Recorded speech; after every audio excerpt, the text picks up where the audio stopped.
பொதுவாகவே நம்ம சாப்பிடும் பொழுது எப்படி சாப்பிடணும், எப்படி சாப்பிடக்கூடாது, எந்த திசை நோக்கி சாப்பிடணும், எந்த திசை நோக்கி அமர்ந்து சாப்பிடவே கூடாது, சாப்பிடும் முறை என்ன, பரிமாறுவதற்கான முறை என்ன அப்படின்னு நம்ம முன்னோர்கள் சாஸ்திரத்தில் நிறைய விஷயம் சொல்லியிருக்காங்க. சில திசைகளை நோக்கி சாப்பிட வேண்டும் அப்படின்னும், சில திசைகள் கண்டிப்பாக சாப்பிடவே கூடாது அப்படின்னு சொல்லுவாங்க. அந்த வகையில் எந்த திசை நோக்கி நம்ம சாப்பிட்டோன்னா செல்வம் சேரும், பணம் அதிகரிக்கும் அப்படிங்கிறத பற்றி இந்த பதிவில் நம்ம தெரிஞ்சுக்கலாம். எந்த திசை நோக்கி சாப்பிட்டால் ஆயுள் வளரும் அப்படின்னும், எந்த திசை நோக்கி சாப்பிடக்கூடாது அப்படின்னும் நிறைய விஷயங்கள் இந்த சாப்பாட்டுக்கு அப்படின்னு நம்ம முன்னோர்கள் வகுத்து வச்சுருக்காங்க. அந்த வகையில் செல்வம் சேருவதற்கான திசை என்ன, அந்த திசை நோக்கி தான் நம்ம தினமும் சாப்பிட்றோமா அப்படிங்கிறத சரிபார்த்து கொள்ளலாம். நம்ம சாப்பிடும் உணவு அப்படிங்கிறது நமக்கு ஆரோக்கியத்தை தருவதாக இருக்கணும். பஞ்சபூதங்களை அடிப்படையாக கொண்டு வாஸ்து சாஸ்திரத்தில் 4 திசைகளுக்கும் ஒரு சக்தி ஏற்பட்டிருக்கு.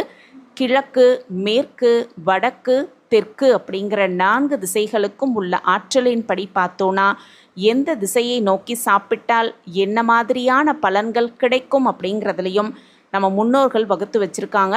அந்த வகையில் வாஸ்து சாஸ்திரப்படி நம்ம வீட்டில் இருக்கும் டைனிங் அறை அப்படிங்கிறது வீட்டின் மேற்கு திசையில் இருப்பது ரொம்ப ரொம்ப மங்களகரமானவும் லாபகரமாகவும் இருக்கும் அப்படின்னும், இந்த திசையில் அதாவது மேற்கு திசையில் நம்ம அமர்ந்து சாப்பிட்டோன்னா ஆரோக்கியம் நன்றாக இருக்கும் அப்படின்னும், உணவு பற்றாக்குறையின்றி கிடைக்கும் அப்படின்னும் நம்பப்படுது.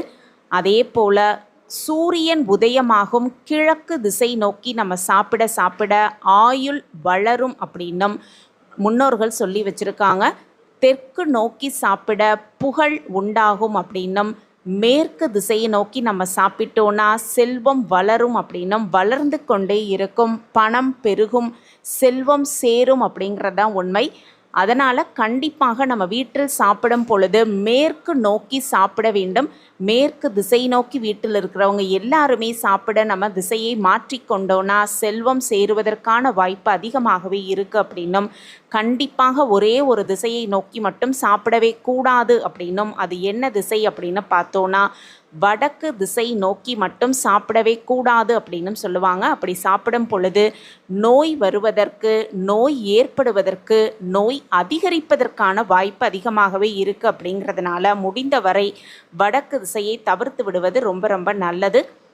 கிழக்கு திசையை நோக்கி நம்ம சாப்பிட்டோன்னா மூளை உற்சாகம் அடைவதோடு உண்ணும் உணவு அப்படிங்கிறது நல்லா செரிமானமாகி ஆரோக்கியம் சிறப்பாக இருக்கும் அப்படின்னும், அந்த திசையை நோக்கி சாப்பிடுவது நோய்வாய்ப்பட்டவர்களுக்கும் வயதானவர்களுக்கும் ரொம்ப ரொம்ப நல்லது அப்படின்னும், மன அழுத்தம் குறிப்பாக குறையும் அப்படின்னும் சொல்லப்பட்டிருக்கு.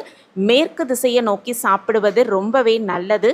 வியாபாரம் செய்யும் வியாபாரிகள் மேற்கு திசையை நோக்கி சாப்பிட்டால் அது லாபத்திற்கு வழிவகுக்கும் அப்படின்னும், கண்டிப்பாக மேற்கு திசையில் நோக்கி சாப்பிட்டோன்னா செல்வம் சேருவதற்கும் பணம் பெருகுவதற்குமான வாய்ப்பு அதிகமாகவே இருக்குது அப்படின்னும் சொல்லப்பட்டிருக்கு.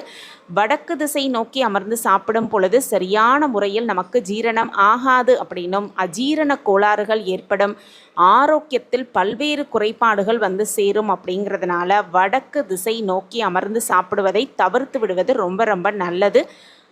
இந்த மாதிரி சாப்பிடும் வழக்கம் அப்படிங்கிறது எல்லாருக்குமே பொதுவானது. பசிக்கும் பொழுது தான் சாப்பிட வேண்டும்.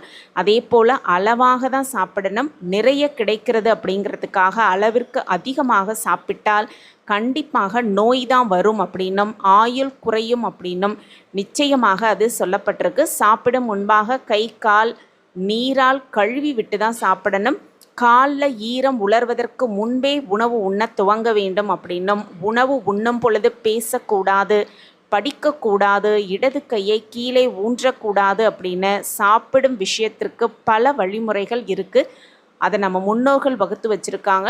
நாமும் உணவு உண்ணும் பொழுது பேசாமல், படிக்காமல், கையை கீழே ஊன்றாமல் சாப்பிட்டு ஆரோக்கியமாகவும் நலமாகவும் வளமாகவும் வாழலாம்.